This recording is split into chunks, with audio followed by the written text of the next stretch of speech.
So we usually focus on create a humor type of videos to spread spirituality, but today we are diving into one question. I guess it's a very common question, is that why we can't see God with our eyes? And this explanation will be in English at the first, just this intro part is, rest will follow in Hindi.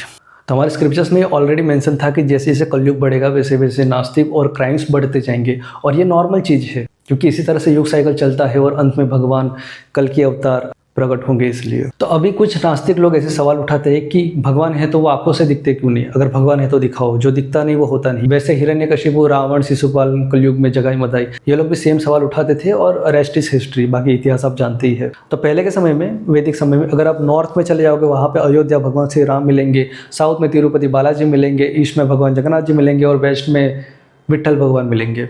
तो उस समय पे 5-10 नहीं लेकिन हजारों ऐसे लोग थे जिन्होंने भगवान को देखा था, भगवान का अनुभव किया था, और बहुत सारे आध्यात्मिक अनुभव किए थे। तो उनके लिए बहुत नॉर्मल बात थी, तभी ऐसे सवाल नहीं उठा करते थे। लेकिन सवाल ये आता है, ये प्रैक्टिकल कैसे, कि मतलब वो लोग ऐसी तो क्या तपस्या करते थे जंगल में जाके, या शास्त्र पठन करके विद्वान बन चुके थे कि वो भगवान को देख पा रहे हैं, आध्यात्मिक चीज़ों को समझ पा रहे हैं। वेल, ऐसा नहीं है, उनका जीवन बहुत ही सिंपल और सात्विक था। बेसिकली जो पहले के समय में, वैदिक समय की जो बात कर रहा हूँ, तभी लोग गायों की सेवा करते थे, और जो भी गाय की सेवा करता है उसके लिए वैकुंठ का मार्ग वैसे ही खुल जाता है। विष्णु पुराण में भगवान यहाँ तक कहते हैं कि अगर कोई एक गाय की भी रक्षा करता है तो भगवान उसको मृत्यु के बाद उसको सीधा वैकुंठ लेके जाते। फिर भगवान नहीं देखते कि उसने कितनी माला की है, कितनी साधना की है, सीधा उसको वैकुंठ प्राप्त होता है। तो ये महत्व है। तो वो लोग गायों की सेवा करते थे, खेतीबाड़ी करते थे, और शाम को हरि कथा सुनते। इसी तरह से पूरा दिन राम राम कृष्ण कृष्ण विट्ठल भगवान का नाम लेते हुए उनका दिन समाप्त होता था। तो उनके दिनचर्या में ही अध्यात्म था, दिनचर्या में ही स्पिरिचुअलिटी थी। तो उनको अलग से कुछ करना नहीं पड़ता था, उनको बताना नहीं पड़ता था कि तुम 16 माला करो, 32 माला करो। लेकिन अभी के ऐसे कुछ लोग हैं, उनको पकड़ पकड़ के बताना पड़ता है कि तुम नाम जप करो। क्यों? क्योंकि जिस तरह से उसका आहार है, जैसा व्यसन करता है, जैसी उसकी संगति है, उस अनुसार वो अगले जीवन में कुत्ता बनेगा। ये वो नहीं देख सकता, लेकिन जो अध्यात्मवादी है वो देख सकता है, इसलिए वो उसको रिक्वेस्ट करता है। तो मैं वैदिक समय की बात कर रहा था। वैसे अभी भी मैंने एक वीडियो देखा था, गुजरात का एक वीडियो था, जिसमें एक व्यक्ति मंदिर में बैठ के भगवान के दर्शन कर रहा था, और फिर ऊपर देखते हुए ऐसे करके इशारे करते हैं कि रुको रुको करके। उसके बाद ऐसे ही बैठे बैठे वो अपना शरीर त्याग देता है। अब यहाँ पे एक बात नोटिस करिए, अगर वो इस तरह से इशारा कर रहा था, मतलब विष्णु दूत थे जो उसको लेने आए, क्योंकि यमदूत जैसे ही आते हैं वो मारकाट शुरू कर देते। तो गुजरात के रबारी कास्ट के व्यक्ति थे, उन लोगों का जीवन बहुत सात्विक होता है। वो गायों की सेवा करता है, और दूध ने रोटलों ने दूध, यही उनका आहार होता है। तो जैसा मैंने कहा, पहले के कल्चर में ही, दिनचर्या में ही अध्यात्म था, इसलिए उनके लिए ये कोई बड़ी बात नहीं थी। तो मैंने कुछ नोट्स बनाए हैं, आज हम इसको कवर करने का ट्राई करेंगे। तो आत्मा का साइज़ कितना है? बाल के अग्रभाग को 10,000 बार अगर हम जूम करते हैं, उतना आत्मा का साइज़ है। तो सवाल ये आता है कि उसको हम माइक्रोस्कोप से क्यों नहीं देख सकते? देखिए, माइक्रोस्कोप जो है वो मैटर है, और आग भी क्या है? वो मैटर है। रूल क्या है? मैटर से हम मैटर को ही देख सकते हैं, इसलिए आत्मा को नहीं देख सकते। वैसे तो वो भगवान का अंश है, इसलिए भी। तो हम ये स्टार्ट करते हैं। पहले इसको समझिए, ये है मनुष्य शरीर। मनुष्य शरीर के 3 स्तर होते हैं जिससे ये शरीर बनता है। सबसे पहले है सटल बॉडी। सटल बॉडी में क्या क्या आता है? माइंड, इंटेलिजेंस और ईगो।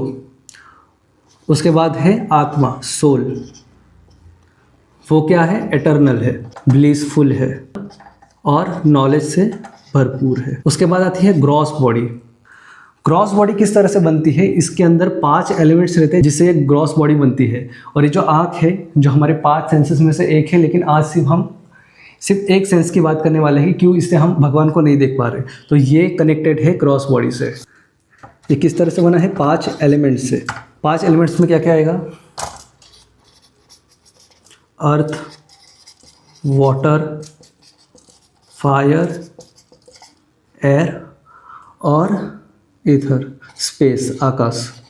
इन 5 तत्वों से हमारा शरीर बन रहा है, हमारी इंद्रियां बन रही है। ये कारण है कि क्यों हम जो सेलेस्टियल्स बीइंग्स हो गए या भगवान हो गए, उनको हम एक्सेस नहीं कर पाते, उनको देख नहीं पाते। बेसिकली कई बार दिव्य स्थानों पे देवी देवता हमारे आंखों के सामने से निकल जाते हैं, लेकिन हम उनको देख नहीं पाते, क्योंकि उनकी जो बॉडी है वो सेलेस्टियल बॉडी है। वो लोग सेलेस्टियल्स बीइंग्स है, तो इसीलिए हम उनको नहीं देख पाते इसके अंदर। और हाँ, आपको पता होगा कि हनुमान जी चिरंजीवी है, लेकिन अभी वो एग्जैक्ट किस लोकेशन पे है? हनुमान जी हिमालय के आगे आता है, जिसका नाम है किम पुरुष वर्ष। जैसे कि ये हिमालय है, ओके, यहाँ पे आगे आता है किम पुरुष वर्ष। वैसे हम आगे जाएंगे तो चाइना लग जाएगा। ये वो स्थान है जहाँ पे हनुमान जी अभी है, लेकिन हम यहाँ पे नहीं जा सकते। यहाँ पे सिर्फ सेलेस्टियल्स बीइंग्स, तपस्वी, ऐसे लोग यहाँ पे जा सकते हैं, हमारे लिए यहाँ पे एक्सेस नहीं है। लेकिन हाँ, हनुमान जी यहाँ पे है। तो अभी हम देखते हैं कि ये 5 एलिमेंट्स के अंदर क्या क्या चीज़ें ऐड होती है जिससे हमारा पूरा शरीर बन रहा है। अर्थ के अंदर आएगा बोन्स, हेयर, स्किन और नेल्स। वाटर के अंदर आएगा ब्लड, यूरिन, म्यूकस और जो भी बॉडीली फ्लूइड्स है वो। फायर के अंदर देखिए हमारे शरीर के अंदर आग भी है, वो किस तरह से, इसके अंदर आएगा बॉडी की जो हीट है वो, डाइजेशन और मेटाबॉलिज्म। हवा के अंदर ब्रीथिंग और बॉडीली मूवमेंट। स्पेस के अंदर आएगा साउंड, वाइब्रेशन। तो इन सारी चीज़ों से बनता है हमारा एक मनुष्य शरीर। तो इसलिए हमें ये सोचना छोड़ देना चाहिए कि हमारी जो आँख है वो 100% परफेक्ट है। ऐसा नहीं है। हम आँखों से बहुत सारी चीज़ें नहीं देख पाते हैं। हम यहाँ से अमेरिका या सूरज को नहीं देख पाते, चलो वो तो वैसे भी डिस्टेंस में है, लेकिन अंधेरे में या फिर जब हम वाईफाई कनेक्ट करते हैं तो रेडिएशन को भी नहीं देख पाते। और जैसे जैसे हम वृद्ध होते जाएंगे तो हम बहुत सारी चीज़ों को देखना बंद कर देंगे। तो हमारे जो बॉडी के जो 5 सेंसेस है वो पूरी तरह से परफेक्ट नहीं है, ये भी एक कारण है। लेकिन सवाल ये आता है तो इसका मतलब कि हम भगवान को देख ही नहीं सकते? नहीं, ऐसा नहीं है। हम भगवान को देख सकते हैं। इसके लिए हमारा जो कॉन्शियस लेवल है वो बहुत ज़्यादा मैटर करता है। जितना ज़्यादा हमारा कॉन्शियस लेवल होगा उतना हम अच्छे से समझ पाएंगे कि कैसे भगवान पूरी सृष्टि की रचना कर रहे हैं, उसको उसके अंदर रह भी रहे हैं और फिर उसको नष्ट भी कर रहे हैं। तो इसके लिए हमारा कॉन्शियस लेवल, हमारा मैच्योरिटी लेवल बहुत इंपॉर्टेंट है। इसको इस तरह से समझो जैसे कि मैं यहाँ पे एक इक्वेशन लिखता हूँ। ये एक इक्वेशन है। अगर हम 4 साल के बच्चे को बोलेंगे कि ये क्या है तो ऑब्वियसली वो नहीं समझ पाएगा। 8 साल का बच्चा ही बोलेगा कि हाँ कुछ लेटर्स है। लेकिन हम कॉलेज के प्रोफेसर को अगर ये दिखाएंगे तो वो इसको डिकोड कर लेगा, समझ जाएगा कि ये ब्लैक होल थ्योरी का न्यूटन का इक्वेशन है। तो इससे आप समझ सकते हो कि हमारा जो कॉन्शियस लेवल है, माइंड जो है वो क्यों ज़रूरी है। कॉन्शियसनेस कैसे बढ़ती है? साधना से। और साधना में सबसे इम्पोर्टेंट क्या है? नाम जप, मंत्र, मेडिटेशन। ये वो तरीका है जिससे हम भगवान को देख सकते हैं, आध्यात्मिक अनुभव कर सकते हैं और हमारा कॉन्शियस लेवल हाई कर सकते हैं। और अगेन बात रही कि भगवान को देख सकते हैं कि नहीं, आप इस पे ध्यान दीजिए। बाकी गोविंद इच्छा। जय नरसिम्हा।